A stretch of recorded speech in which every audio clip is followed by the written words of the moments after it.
the bathtub before he's dragged to see Philippe, who offers the signed sheet of paper but also a job opportunity. Driss accepts the 1-month trial, and Philippe tells him he bets he won't last 2 weeks.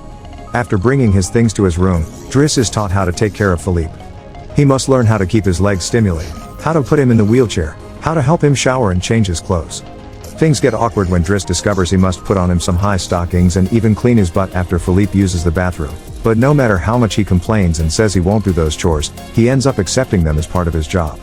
Later in the evening, while he's enjoying a snack on the roof, he's interrupted by Philippe's daughter Elisa and her boyfriend Bastien, who are looking for a private place to make out, and he kicks them both out after refusing to share his beer. Driss quickly gets used to the daily routine with Philippe, even if at first he does make some mistakes he learns from, like handing the phone to Philippe instead of putting it on his ear or forgetting the baby. After Yvonne comes to his room to scold him for being late, she finds some dangerous weapons in his bag, but she doesn't comment on them yet. Driss' work today is to drive Philippe around, but he refuses to put him in the back of a van as if he was cargo, so instead, he takes him on one of the fancy cars that don't see much use. Philippe, who first thinks this isn't suitable and says they should be pragmatic, is soon getting excited at the idea of a faster, less boring ride, although Yvonne still disapproves. When they try to leave the building, there's a neighbor parked at their entrance, ignoring the sign on the door that says it's forbidden. Driss wastes no time and goes after the guy, grabbing him by the front of his shirt and threatening him until he moves the car. Philippe is impressed by his actions, but Yvonne, once again, disapproves. The pair goes to a museum, where Philippe is planning to buy a piece of artwork that Driss considers not worth the money because it's just a red blotch on the canvas. Afterward, Philippe meets with a relative of his, who tells him everyone is worried about Driss since he can be violent. He's also discovered he has a criminal record, but Philippe doesn't care. He appreciates Driss because he doesn't pity him and doesn't mind joking around with him. After another failed attempt at hitting on Magali, Driss has dinner with Yvonne in the kitchen while listening to Philippe dictate a letter to Magali. Claiming it's a private conversation, Yvonne turns off the baby monitor and proceeds to explain what's going on. Philippe is pen pals with a woman called Eleanor. Those are the letters he didn't let Driss open. But he's never met Eleanor in person. Their relationship is purely epistolary. Speaking of love, Driss teases Yvonne for the looks the gardener gives her all the time before going to bed. He's trying to sleep when he hears some weird sounds coming from the baby monitor. Philippe is having trouble breathing. Not being capable to ignore him even if he tries, Driss goes to his room and gently guides him through the attack with soothing words and a wet cloth to wipe his face. Philippe eventually falls asleep, only to wake up again moments later, saying he needs air. This time Driss doesn't hesitate. He puts Philippe on the wheelchair, covers. That's when they adopted Elisa. Philippe has always loved competitions, extreme sports, and speed, and a paraglider gave him that. It was during a paragliding session that bad weather caused him to crash and break his vertebrae, although he still thinks his real handicap isn't the chair but living without his wife. After joking around some more, Philippe remembers the date and realizes Driss has passed his 1-month trial, so he's now officially hired. But he needs to start by bringing back the Fabergé egg he stole because it was a gift from his wife. She would give him one every year, and he has exactly 25, matching their time together. The next day, Driss goes to talk to Mina when she's leaving school, who is a bit offended because he hasn't been answering her messages except to ask her to look for the egg. She also tells him about some cops that have been calling their home. Afterward, he visits Adama, who confesses he was found with 30 grams on him.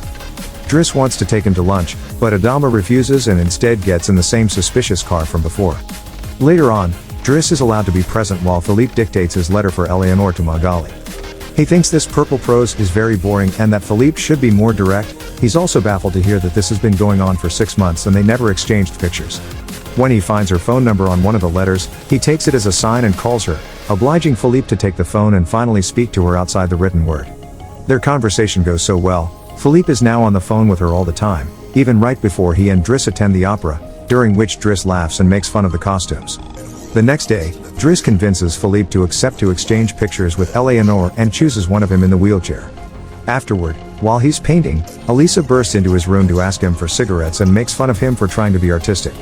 Getting angry, he kicks her out before going to see Philippe, who is currently asking Yvonne to change the chosen picture for one of him when he wasn't quadriplegic. She hides the picture inside the escort file right before Driss burst in, complaining about Elisa and telling Philippe he needs to discipline her, something Yvonne agrees with. Philippe agrees to talk to her, but he's mostly surprised when Driss lets it slip that he's been painting. Days continue to pass, and the friendship between Philippe and Driss continues to grow. Driss takes him to play in the snow and brings him with him when he goes out for a run. Philippe gets him his first suit and scolds his daughter while Driss listens to him through the baby monitor. When Driss finishes his first painting, he shows it to Magali, who slaps him when he tries to kiss her. Philippe, however, likes the painting and promises he'll try to sell it. The two of them have a great time with each other, enjoying things like getting a faster car, sharing joints, and even hiring escorts together. When Philippe's birthday comes, he isn't very excited about it. Every year, he pretends to be surprised that they're throwing a party and has to meet with all these relatives that only come to see him on the date to check he's still alive. Philippe says it'll all be rather boring. While he and the guests enjoy some live classical music, Driss searches for Elisa, who is crying in her room after having taken some of Yvonne's pills, which won't kill her as she expected. The reason why she's sad is that Bastien broke up with her and called her a tart, so she asks Driss to talk to the boy, which he accepts to do for a price. Meanwhile, Philippe is showing Driss painting to his relative and manages to convince him to buy it for 11,000 euros. Driss goes back to the dining room and chats with Yvonne, who tells him Magali is in a relationship with someone named Fred, but things are rather rocky at the moment, giving Driss hope. As the party begins to die down, Philippe makes Driss listen to some of the most important songs in classical music history, but he could only joke in response. After the band is done, he brings his iPod and plays Boogie Wonderland by Earth, Wind and Fire before he starts dancing right in the middle of the floor. He's an incredible dancer and he even convinces the rest of the party to join him and dance with him, which Philippe enjoys watching. Later, when putting Philippe to bed, Driss opens Eleanor's latest letter to him. She sent her picture, showing she's rather pretty, and is telling him they should meet next week when she visits Paris. When the day of the date comes, Yvonne and Driss put Philippe through dozens of outfits until they find the perfect one. And since it's Yvonne the one that will take Philippe to the date,